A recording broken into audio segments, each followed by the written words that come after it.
What's up, foodies? Welcome back to my channel. So today I'm gonna take a deep dive into this delicious chicken korma making, which just not cure your hunger but maybe cure your exam stress. So let's take a deep dive with me into this. Let's start the vlog. I have taken these 4 chicken leg and thighs. So let's go and let's first clean up the chicken and then let's start making chicken korma.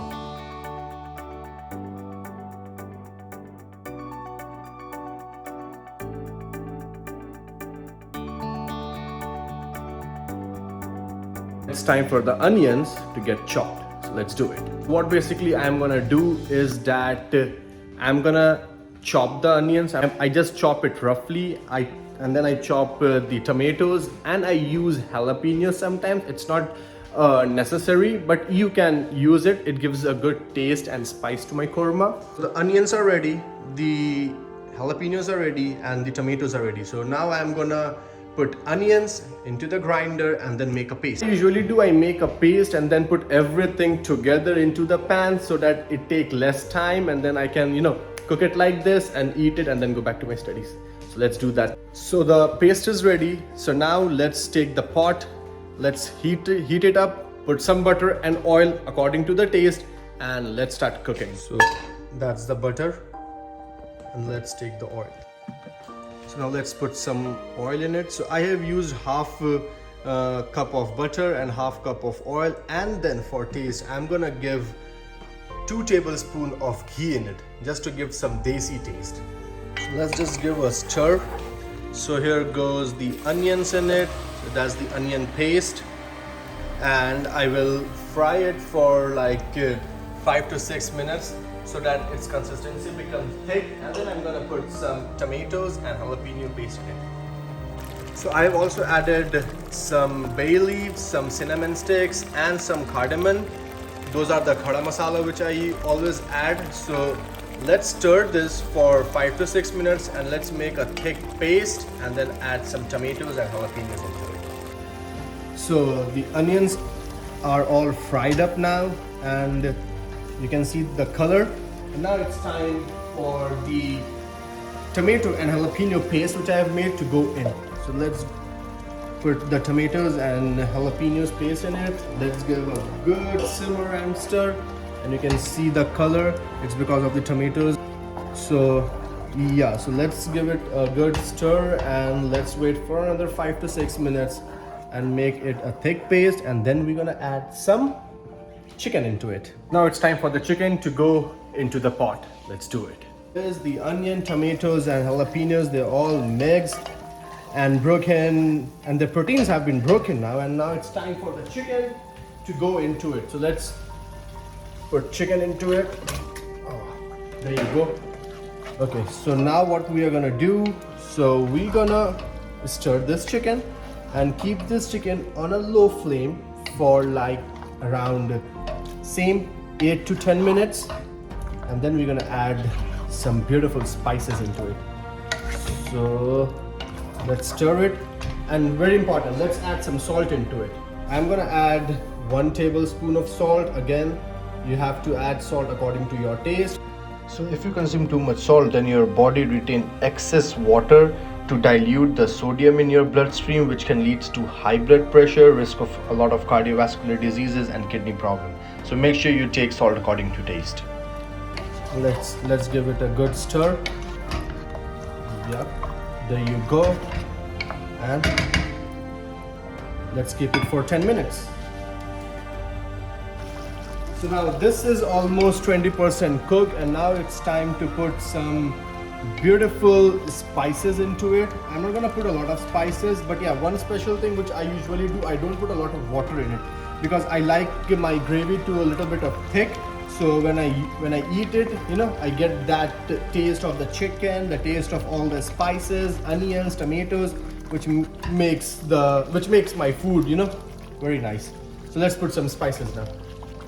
So because I have put jalapenos in it, I'm not gonna put a lot of red chili powders, just a half tablespoon of red chili powder, and that's it. Because if I'm gonna put a lot of red chili powder, then tomorrow morning I may have GERD or maybe diarrhea. So because and then that's not good for my stomach. Let's put a little bit of turmeric into it, coriander powder, cumin powder. So it's up to you. You can put garam masala right now. I usually put garam masala right now so that I don't forget it in the end. But yeah, you can also put garam masala once you are done cooking. And now, of course, I'm putting some good chicken masala. So this is chicken murg masala. I like putting this one. This gives a very good taste to my korma. And then now it's time to mix everything. So let's just mix it. You can see the texture. The texture is now changing, and now it will cook itself. You don't have to do a lot of work. That's why I love making this kormas. So I can just cook it now and then keep all of this for tomorrow and day after tomorrow, and then I don't have to worry for cooking. And I'm not gonna add any water into it because it's gonna release its own water.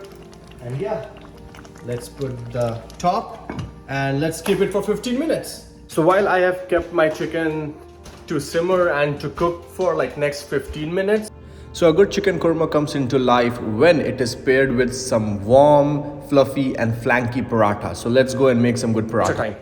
So basically for paratha, you need flour, of course. हमको सिखा रिया है अच्छा And you need a little bit of salt and oil so that you can just make a good dough, and then you can flip it and make good rotis. So the chicken is in process, and as I told you guys, you don't really need the water because the chicken has excess water in it and it's gonna release a lot of water. So Idris, tell me, why is it like this? Whenever I cook something special, you always give me a surprise and you are here to eat that thing. Because I have special smell receptors. I can smell it from a mile away. तुम इसके लिए हमारे दरवाजे पे चले आए चल झूठा. Okay, so there are the plates. Go start washing the dishes and then we can go and have some food. Yeah, let's. That's the flour. So, Arish, what are you doing? Making a dough. So okay, the chicken has been cooked and you can see how tender it is, and I haven't put a lot of gravy in it. I have just kept the gravy thick, and that's the final step. And now it's time to make rotis. So let's turn it off. And I've made this dough, and now let's start making some rotis. Okay, so what are we doing now? So now we are making some rotis because our chicken korma is ready, and now it's time to make some rotis and put some ghee on the top of it, and make some parathas. So there you go. My roti is not round like eating round rotis. I like it. It looks organic, right? Yeah, it looks organic. So this, you wanna see my skills? Yeah, go ahead, show me. Yeah. Oh, yeah. Yeah, oh my god. Very skillful. Oh, that's so round, man. Doesn't look like. Oh my god. I think we all have some sort of lens disorder. It's actually round. Let me show you some salt bay tricks. Yeah, you spill it all over the floor. It's okay. It's okay. I mean, that's kind of a round. I mean, you know what I can do? Let me show you. Wait, let me make this out. Okay. What I can do.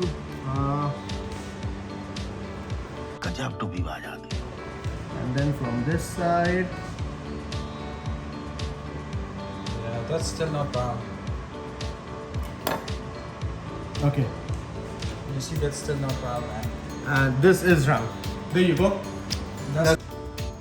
Wow. And now the moment of truth, Korma.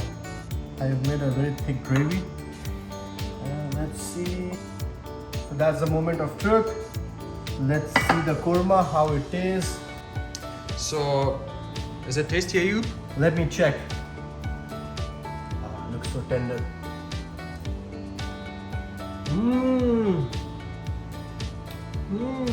Wow! Chi ek murg mazadar ast. Wow, man, you know Persian? What the hell? Murg korma mazadar ast. Idris mazadar ast. I don't believe it. You've been hiding this from me? So yeah, so the chicken looked very delicious, very tasty, and with roti it looks very delicious. So yeah, that's all. That's chicken korma, that's roti, that's what me and my friend Idris gonna eat for the dinner. And that's all. If you guys like my video, do like, share, and subscribe. And yeah, what a good taste. That's